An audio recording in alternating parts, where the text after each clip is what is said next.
Well, good morning, everybody. It's Marianne at Marianne's Michigan Kitchen.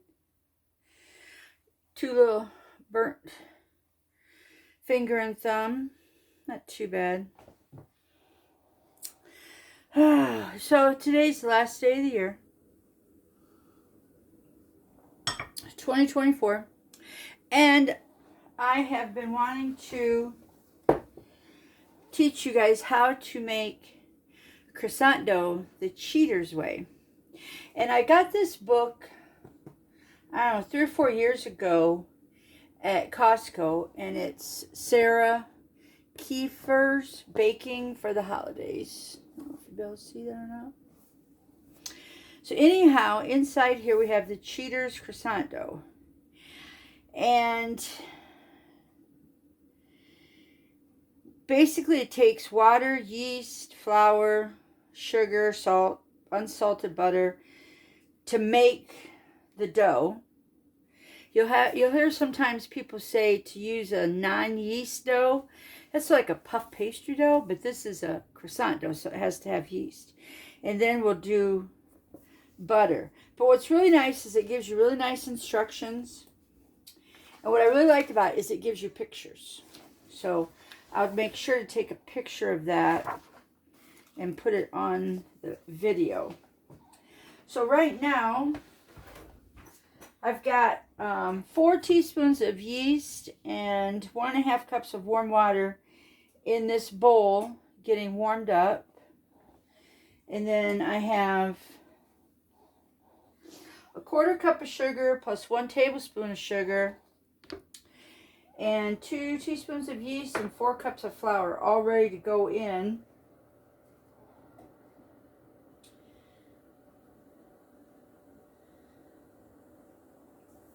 I gotta pay attention here. So you put the 4 cups of flour, the sugar, the salt. So I'm gonna put that all together in my bowl. I don't know, you guys can't see that. Here's my flour, sugar, salt. I just put it all in here. So it's all going to get dumped into the bowl with the yeast. And then, oh, it's saying start the mixer on low speed. So it thinks I've got all the flour stuff in the mixer. Why don't I have the yeast in the mixer? So it says add the water yeast mixture followed by the butter. Well, we're not going to do it that way. We'll just do things a little different here. We'll have to have one of these guys out. Sprayed. And we also have our 3 sticks of butter at room temperature waiting on us. And I'm just kind of waiting on the yeast.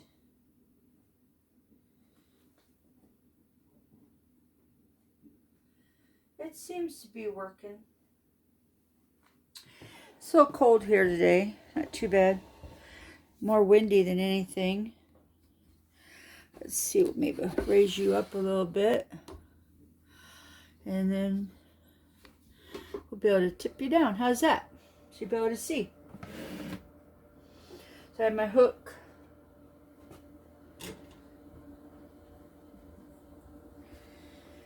And the yeast, it's still doing its thing.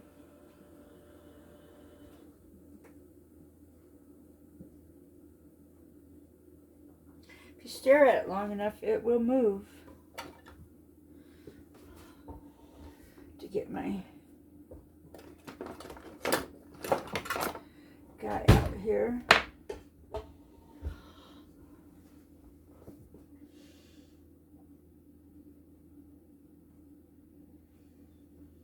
Oh, you can smell the yeast. You can see it growing.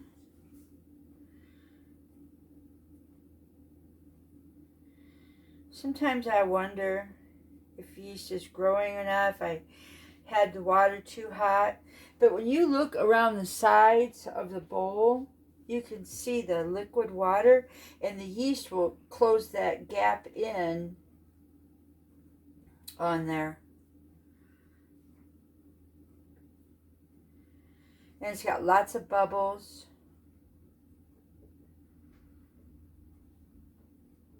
This didn't have any sugar put in with the yeast to help the yeast get activated. So she might have said to use instant yeast. Let's see what her book says. No, active dry yeast. So this is active dry yeast.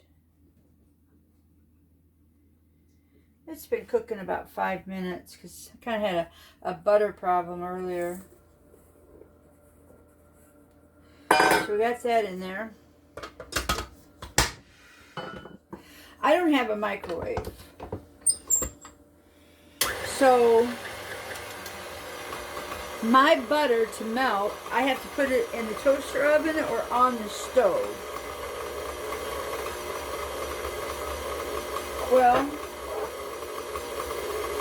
I'm cleaning my stove right now. And it's acting a little wonky for lighting. It's a gas stove. So I put this little guy in my toaster oven. The first 2 tablespoons. Well, that didn't work out very well. Because I ended up spilling it as it came out. I didn't have it oiled right. Then I went to touch it, to move it, and I burned my finger, my thumb. You know, it's just one of those days.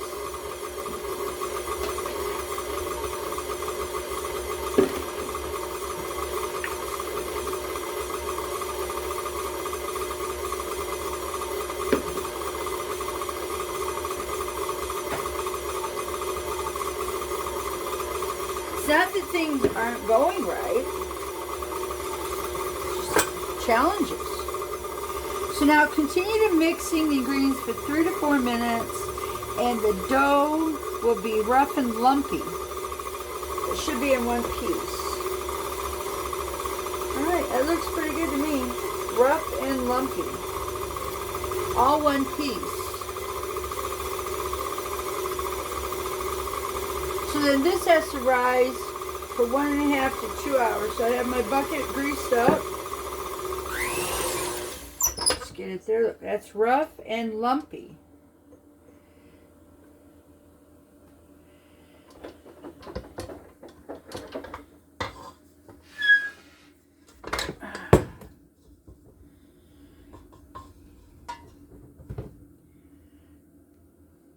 I really enjoyed buying this book when I did find it, because I had saw it and I was like, oh my gosh, that's so easy to do croissant dough that way. I'd done croissant dough for a while the other way.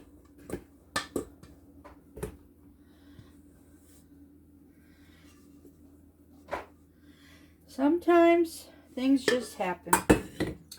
Okay. Put it in here and flip him. There we go. He's all down. It's kind of chilly in here. It might take a full 2 hours.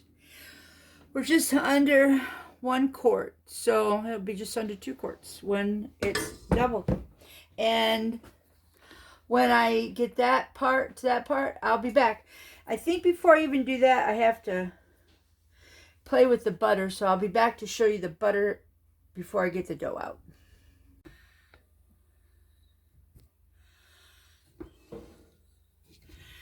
This is my new, I cleaned my stove. My stove is so clean. So I could put my new board on here. And then on top of the board, I put this guy. And then this will be where I roll out my croissant dough. And I bought a new rolling pin. I was over in Shipshawana the other day. Got this nice new rolling pin. It's kind of rough. That's okay. We'll get it floured up and buttered up and all that good stuff. So now I'll be able to roll my dough out. And I really wanted this. I didn't have it with my puff pastry because this has got the numbers on it. This is a really good rolling thing to have because it's in inches down here. It's in centimeters if you're that kind of measurement person. So I'm going to be measuring out, and I'm just so excited. We have inches on this side, centimeters on this side. I'm gonna get to roll it out. Woo! Oh. So I'm leaving that on there until the dough gets ready to come on out. And they will all be just so happy. So we'll see y'all back then. Okay, so I got my 3 sticks of butter in my little 5-cup KitchenAid thing. It said to do this in the big machine, but mine's dirty right now. So I'm going to see how this works. I have 3 sticks and 1 tablespoon of butter, or flour.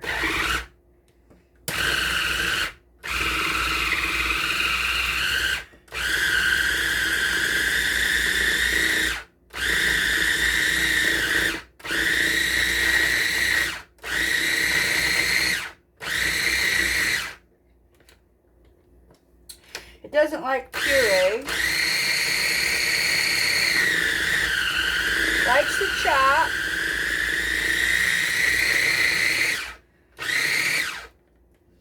Let's get this whizzing around down there.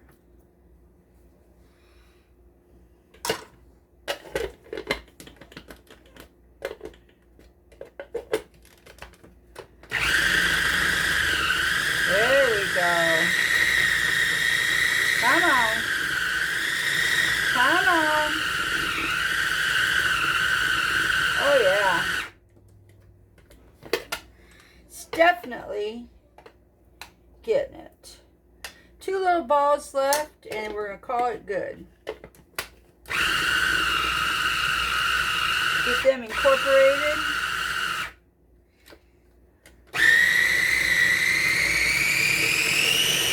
Finally let me go to puree. Alright. Yeah, those have got to get in the butter mixture. I need it all soft.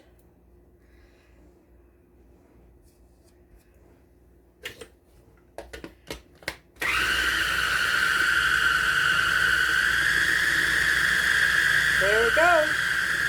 Come on, come on. There we go. I think that is going to do it. Yep, perfect. So, I was able to get that all together in there.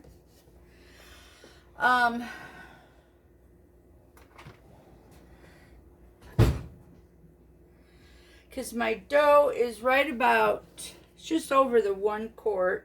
And remember, it was just under 1 quart. So, put this there.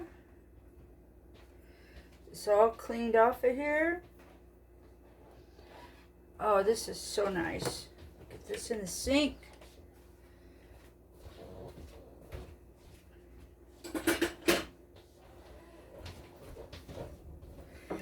And I'm just going to put this back in this dish that I had the butter sitting in. Yeah, this is what you want right there.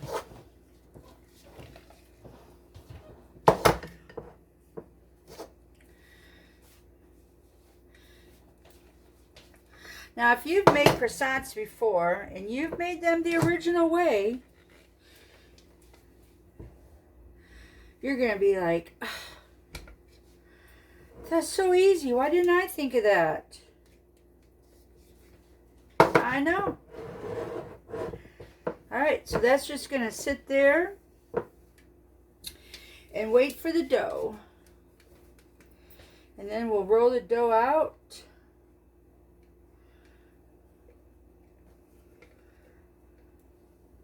And we'll go from there. I'm on video now. All right, it has been about an hour It was right below a quart, and it's right below 2 quarts. See that? And then I was reading the book, and it says gently press the dough down on the dough, releasing as much gas as possible. Then I place the dough on a large piece of plastic wrap and shape it into a 10 by 12 rectangle. Cover with another piece of plastic wrap, and then stick it on a tray and stick it in the refrigerator for up to 2 hours or overnight. And as you can see, maybe not, I got my flour over there, I got my new board, got my thing on there, I got my butter sitting over there. Everything is ready to go.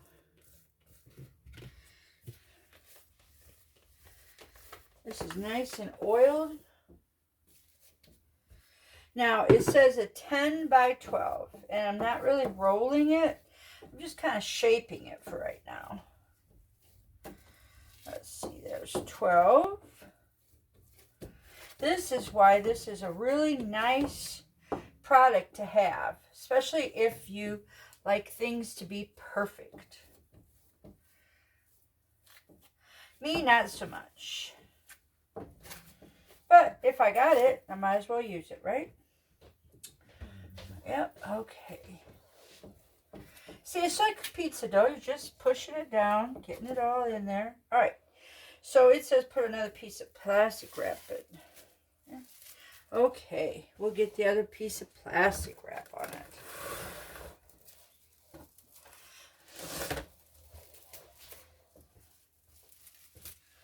All right. And because your dough is oiled, you know, so you can even do that. Now, wrap this all up. Stick it in there. It's beautiful. And this is going to go in the refrigerator for 2 hours, and when we're ready, we'll be back. All right, in YouTube land, we have not been going for 2 hours.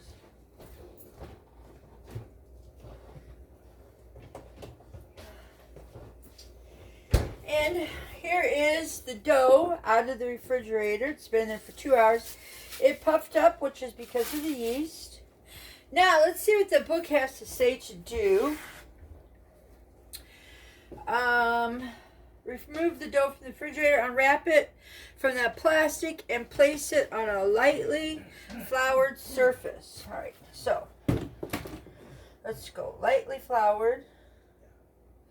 I'm going to be mainly on this side because it's got the measurements. Leave this off to the side because if we have to put it back into the refrigerator anytime, we'll need that. So we'll save the plastic. Put this over there. All right. And there is our dough. Nice. Now, we're going to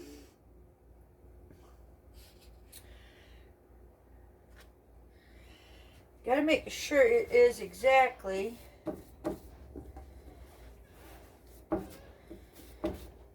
12 by 10. I'm a little bit further. Wait, it was 10 by 12, yeah. So I kind of grew. Gonna get him over here. There. Close enough. Close enough. Now we're going to spread the entire mixture of the butter over this. And we're going to leave a 1/2 inch on either side.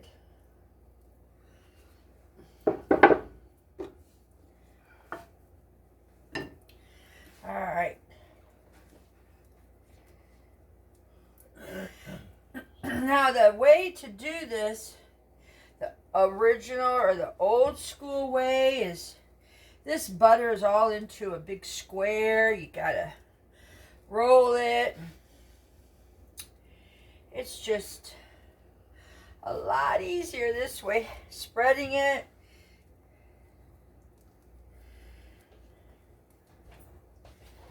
There we go. It's going to take you a bit. Don't be concerned. Don't be concerned about how it looks, because that's going to change as we go on.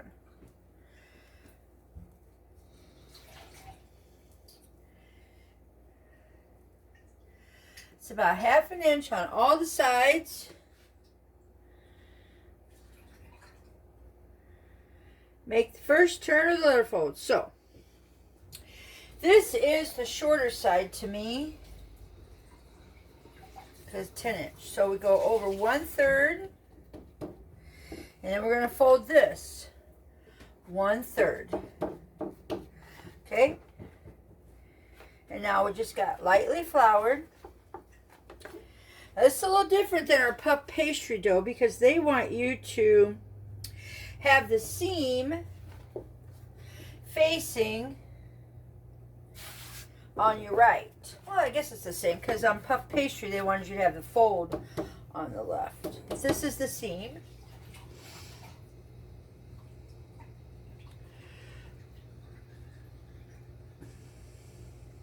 Now we got to roll it to a 10 by 18. Oh, I had something on my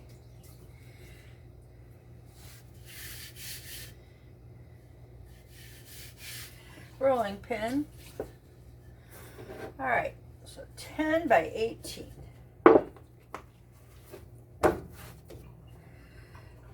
Specs.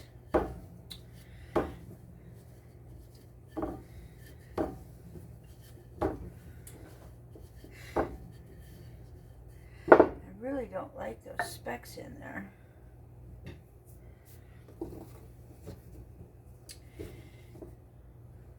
Got a hair. 10 by 18. So my fold, my seam is over here, my fold is over here. So 10 by 18. So I got 5 to 20.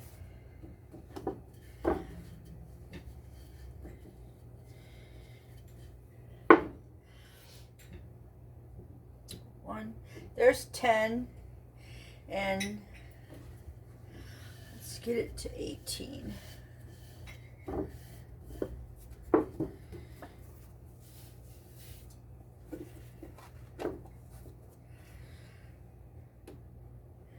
That's 15. All right, that looks good. And now we're going to fold it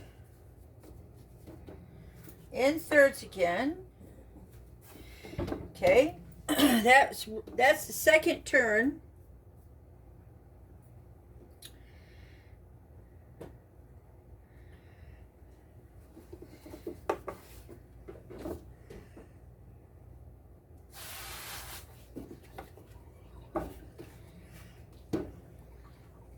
Now this one's going to go only to about, same, I guess. Excuse me.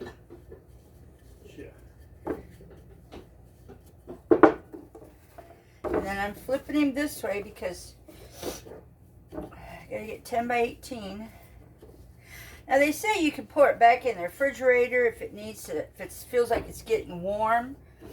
Now I have not turned on my oven today, and it's relatively nice in here. It's not too warm, not too cold.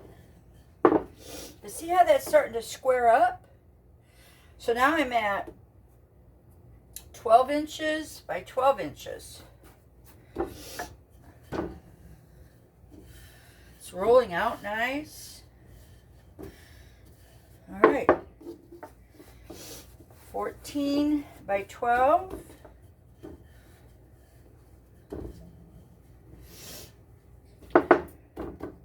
Now I'm going to fold it again. So this was, I think, the fourth fold. You can see all that butter in there.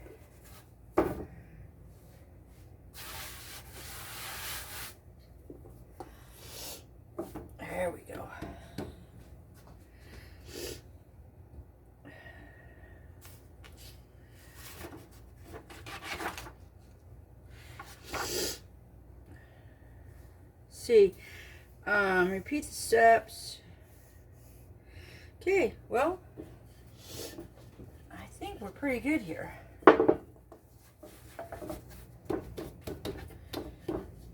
This is a nice dough. Butter is all encased right there.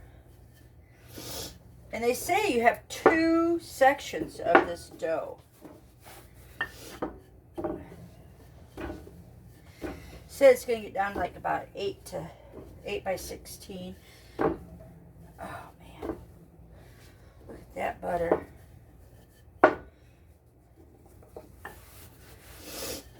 That's nice.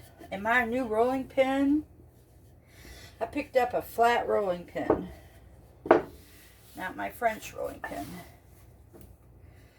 Okay, I'm going to just do that. I'm trying to make him smaller. Oh, that's lovely. So that's like 5 times. 1, 2, 3.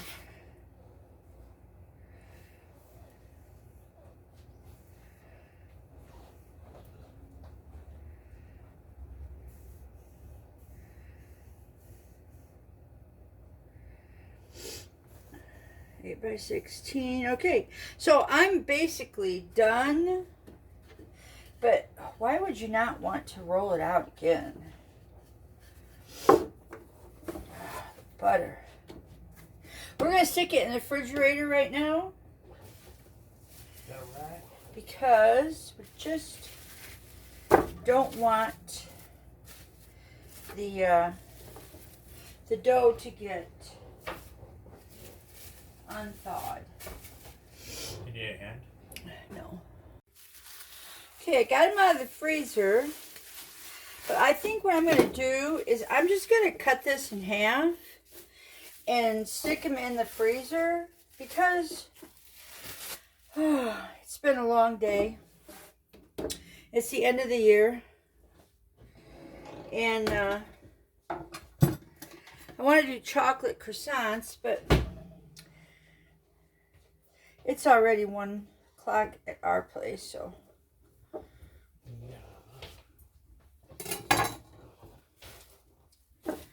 This isn't bad though. Just roll them up in your plastic wrap. You stick them in your freezer.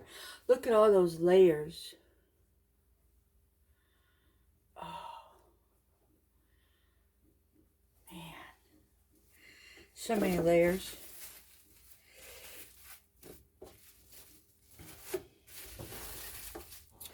Mark on their sheet. You need to start the dishwasher. Oh, yeah? Yeah. Okay.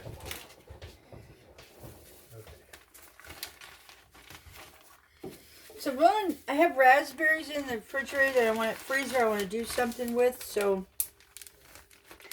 I really need to